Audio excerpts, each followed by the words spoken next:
Hello friends, this is Ranjana Mishra. और आज हम जो कल सीटेट का पेपर हुआ है उसके पेपर 2 के child development and pedagogy section के प्रश्नों को देखेंगे। ओके, पहला प्रश्न है हमारा कि कक्षा में अर्थपूर्ण अधिगम को प्रोत्साहित करने के लिए अध्यापिका को डैश। पहला है ऑप्शन हमारा, विद्यार्थियों की सहायता करनी चाहिए कि वे अपने मनोभाव एवं अभिप्रेरणा को सुव्यवस्थित कर पाए। ये हमारा राइट है। ओके, सेकंड ऑप्शन है हमारा, विद्यार्थियों को उनके प्रदर्शन के आधार पर वर्गीकृत। यहाँ पे वर्गीकरण है इसलिए ये हमारा रॉन्ग हो जाएगा। थर्ड ऑप्शन है हमारा, विद्यार्थियों में संवाद और परिचर्चा को प्रोत्साहित करना चाहिए जिससे वे बहुपरिपेक्ष करने में सशक्त हों। ये भी हमारा राइट है। एंड फोर्थ ऑप्शन है हमारा, कक्षा में विविधता को की उपेक्षा हमें नहीं करनी चाहिए, इसलिए आंसर हमारा पहला एंड थर्ड ऑप्शन ये हमारा है थर्ड ऑप्शन में। ओके, आंसर इसलिए हमारा हो जाएगा थर्ड नंबर। बढ़ते हैं अगले प्रश्न में। अगला प्रश्न है हमारा, प्रतिकूल परिस्थितियों और वंचित पृष्ठभूमि वाले अधिगमकर्ताओं को संबोधित करने के लिए निम्नलिखित में कौन सी प्रभावशाली पद्धति नहीं है। ओके, नहीं पूछा है। पहला ऑप्शन है, विद्यार्थियों को संतुलित चुनौतीपूर्ण लक्ष्यों के लिए अभिप्रेरित करना, उपयुक्त शिक्षण सहायता उपलब्ध कराना। ये हमारा राइट है। सेकंड ऑप्शन है हमारा, कार्यकलापों के लिए सहयोगी समूह बनाना और विद्यार्थियों को एक दूसरे का समर्थन करने के लिए प्रोत्साहित करना। ये भी हमारा राइट है। एंड थर्ड ऑप्शन है हमारा, अधिगमकर्ताओं से बातचीत करके उनकी आवश्यकताओं उनके सम्मुख आई चुनौतियों को समझना। ये भी सही है।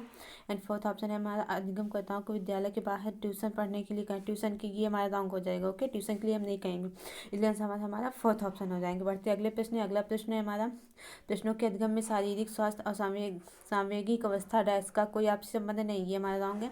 सेकंड की भूमिका नगण्य है। ये भी हमारा रॉन्ग है। एंड थर्ड ऑप्शन है हमारा, का कोई प्रभाव नहीं होता। ये भी हमारा रॉन्ग है। एंड फोर्थ ऑप्शन है कि एक महत्वपूर्ण भूमिका है। ओके, ये हमारा राइट आंसर हो जाएगा थर्ड का फोर्थ ऑप्शन।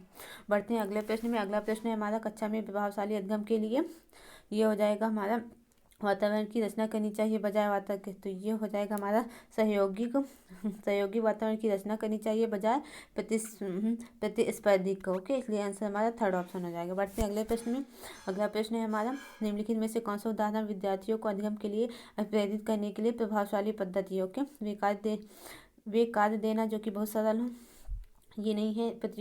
प्रतियोगिताओं के लिए बहुत से अवसर उपलब्ध कराना। ओके, थर्ड ऑप्शन है हमारा, पार यानी कि जो इसके फोल्डिंग होती है उपलब्ध कराना, विशेषकर जब विद्यार्थी कोई नया कौशल सीखे। ये हमारा राइट आंसर हो जाएगा। ओके, इसलिए आंसर हो जाएगा हमारा फिफ्थ का थर्ड नंबर। बढ़ते हैं अगले प्रश्न में। अगला प्रश्न है हमारा, बच्चों के चिंतन के विषय में निम्नलिखित में से कौन सा कथन सही नहीं बताना। ओके, सही नहीं है।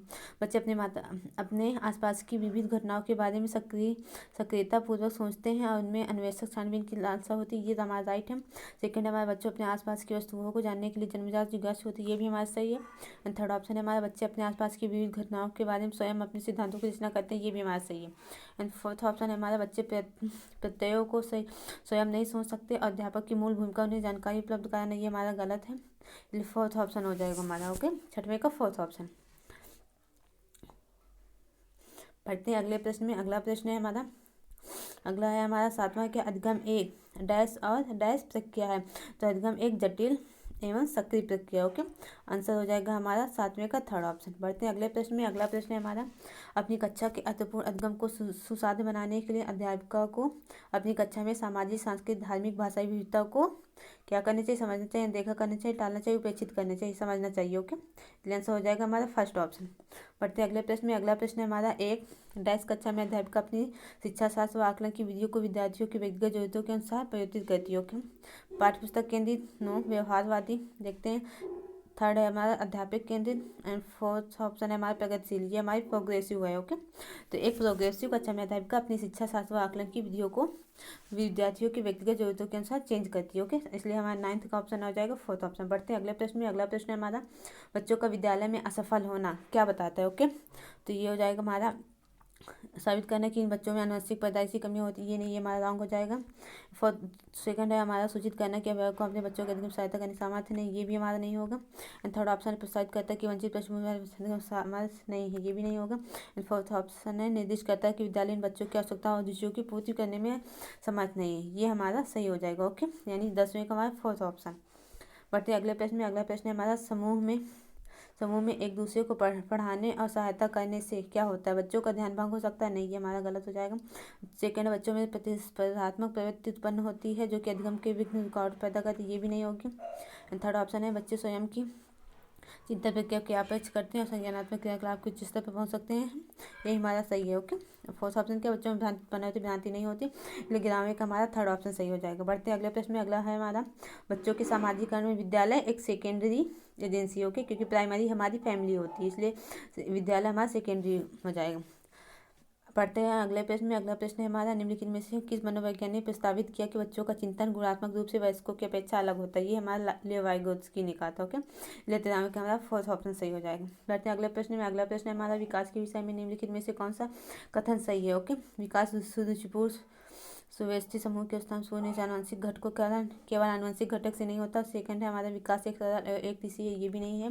थर्ड ऑप्शन है, बच्चों के विकास में बहुत सी सांस्कृतिक विविधताएं होती हैं। ओके, ये हमारा सही है। संसार में सभी बच्चों का विकास एक ही क्रम में सुनिश्चित समय होता है, ये नहीं है, इसलिए आंसर हो जाएगा हमारा थर्ड ऑप्शन, 14वें का थर्ड ऑप्शन। पढ़ते हैं अगले प्रश्न में। अगला प्रश्न है हमारा, निम्नलिखित में से मध्य बाल्यावस्था की अवधि का मुख्य प्रमाण चिन्ह कौन सा है, मध्य बाल्यावस्था में बताना है। ओके, तो ये हो जाएगा हमारा वैज्ञानिक तर्क, सोचने की क्षमता, तर्कसंगत विचारों का विचार जो कि प्राकृतिक रूप से ये मूर्त हो जाएगा हमारा तर्कसंगत विचारों का विकास जो कि प्राकृतिक रूप से मूर्त हो, क्योंकि यहाँ पे मध्य बाल्यावस्था दी है। ओके, अगर ये उत्तर बाल्यावस्था दे देता तो यहाँ पे हमारा सेकंड ऑप्शन सही हो जाता, इसलिए हमारे 15वें का फोर्थ ऑप्शन सही हो जाएगा। ओके, बढ़ते हैं अगले प्रश्न में। अगला प्रश्न है हमारा, जीन पियाजे के अनुसार बच्चे अमूर्त संक्रियात्मक अवस्था में, ओके, पहला है संरक्षण वर्गीकरण और शरीर बढ़ता करने में सक्षम नहीं है, ये हमारा गलत है। सेकंड है हमारा, प्रतीकात्मक और सांकेतिक खेलों में भाग लेना प्रारंभ करते हैं, ये भी नहीं है। परिकल्पित निगमनात्मक तर्क और प्रतिज्ञप्ति चिंतन करने में असमर्थ है। ओके, ये हमारा थर्ड ऑप्शन सही हो जाएगा। ओके, 16वें का हमारा थर्ड ऑप्शन सही है। बढ़ते हैं अगले प्रश्न में। अगला प्रश्न है हमारा, लॉरेंस कोहलबर्ग की नैतिक विकास के सिद्धांत के अनुसार व्यक्ति किस अवस्था में है जब वह विश्वास करता है कि वर्तमान सामाजिक प्रणाली को सक्रियतापूर्वक बनाए रखने से धनात्मक मानवीय संबंध और सामाजिक वर्ग सुरक्षित रहता है। सामाजिक प्रणाली पूछा है ना, तो ये हो जाएगा हमारा सामाजिक क्रम व्यवस्था अभिविन्यास। ओके, ये 17वें का है, फोर्थ ऑप्शन सही हो जाएगा। बढ़ते अगले प्रश्न में। अगला प्रश्न है हमारा, बाल्यावस्था की अवधि में विकास केवल परिणात्मक होता है, ये नहीं। सेकंड, अनियमित संबंध होता है, ये भी नहीं होगा। थर्ड, धीमी गति से होता है, मापा नहीं जा सकता, ये भी गलत है। फोर्थ ऑप्शन बहुस्तरीय मिश्रित होता है। ओके, तो ये हमारा सही हो जाएगा, 18वें का हमारा फोर्थ ऑप्शन। बढ़ते हैं अगले प्रश्न में। अगला प्रश्न है हमारा,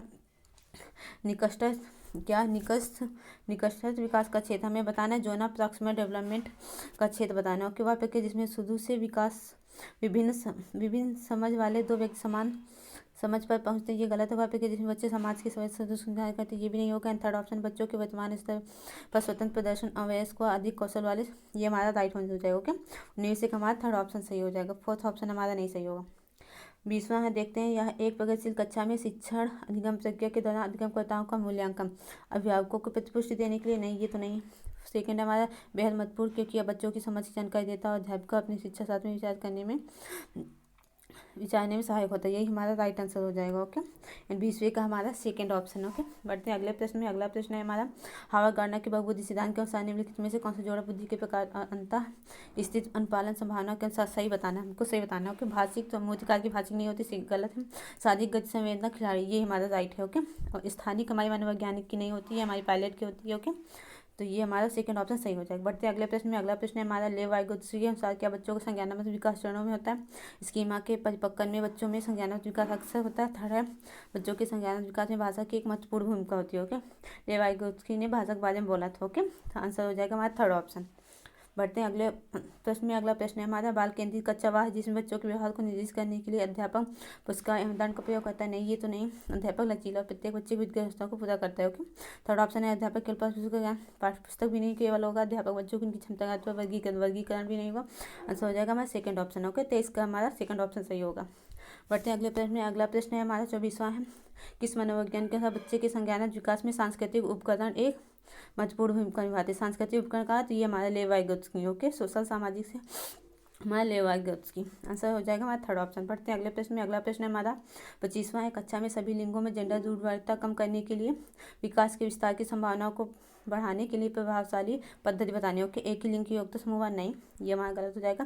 सेकंड, क्रियाकलाप के लिए मिश्रित लिंग समूह बनाना, ये हमारा सही, मिश्रित लिंग समूह बनाना चाहिए और विचार विमर्श को प्रोत्साहित करना, ये हमारा राइट आंसर हो जाएगा। ओके, बढ़ते हैं अगले प्रश्न में। अगला प्रश्न है हमारा, अध्यापकों को कक्षा में बहुभाषिकता को क्या करने, एक गुण और साधन के रूप में मानना चाहिए। ओके, समझना चाहिए, आंसर हो जाएगा हमारा 26वें थर्ड ऑप्शन। 27वां है हमारा, प्रगतिशाली प्रतिभाशाली और सृजनात्मक बच्चों की आवश्यकताओं को किस प्रकार संबोधित किया जा सकता है। ये प्रश्न हल करने के लिए विशेष निर्देश उपलब्ध का सेकंड है रचने पाता, ये भी नहीं है। ओके, ये भी शायद नहीं है। थर्ड ऑप्शन है चुनौतीपूर्ण कार्य निस्तर दूर करने के लिए क्रियाकलाप देकर, ये हमारा राइट हो जाएगा आंसर। थर्ड नंबर है 27वें का हमारा थर्ड ऑप्शन। ओके, बढ़ते हैं अगले प्रश्न में। अगला प्रश्न है हमारा 28वां है पठन वैकल्प यानी कि डिस्लेक्सिया जो होता है, बच्चों की पहचान किस प्रकार की जा सकती है, उसके पढ़ने और लिखने में कौशलता के विश्लेषण, यही हमारा राइट आंसर हो जाएगा। ओके, 28वें का हमारा फर्स्ट ऑप्शन सही हो जाएगा। बढ़ते हैं अगले प्रश्न में। अगला प्रश्न है हमारा आंशिक दृष्टि वाले विद्यार्थियों के लिए निम्नलिखित में से कौन सी अधिगम सामग्री उपयुक्त नहीं है। ओके, नहीं है। आंशिक रूप से जो थोड़ा बहुत देख पाते हैं, ज़्यादा नहीं दिख पाते मतलब। ओके, पहला बोलती पुस्तकें इस पर, ये तो हमारा सही है। ओके, सेकेंड हमारा छोटी मुद्रा वाली नहीं, छोटी मुद्रा वाली नहीं होगी क्योंकि अगर छोटी होगी तो उनको दिखेगा नहीं, एक तो वैसे आंशिक रूप से नहीं देख पा रहे हैं। ओके, तो ये हमारा आंसर यानी कि यही हमारा राइट हो जाएगा। ओके, छोटी मुद्रा वाली वर्कशीट का यूज़ नहीं करेंगे। ओके, बढ़ते हैं अगले प्रश्न में। अगला प्रश्न है हमारा तीसरा, हमारा लास्ट है समावेशी शिक्षक पीछे अंतर्निहित विचार क्या है। ओके, अलग अलग क्षमता वाले बच्चों के लिए विशिष्ट शैक्षणिक संस्थानों का प्रावधान करना, ये नहीं है। सेकेंड है दार्शनिकता की सभी बच्चों को नियमित विद्यालय में समान शिक्षा पाने का अधिकार, ये हमारा सही हो जाएगा। ओके, इसलिए तीसरे का हमारा सेकंड ऑप्शन सही हुआ। ये तो थे हमारे प्रश्न और मैंने इसके आंसर बता दिए हैं, लगभग सही होने चाहिए क्योंकि मैंने अपने अकॉर्डिंग बताया है। ओके, तो ये था आज का वीडियो। वीडियो पसंद था तो please like share and subscribe. Thank you.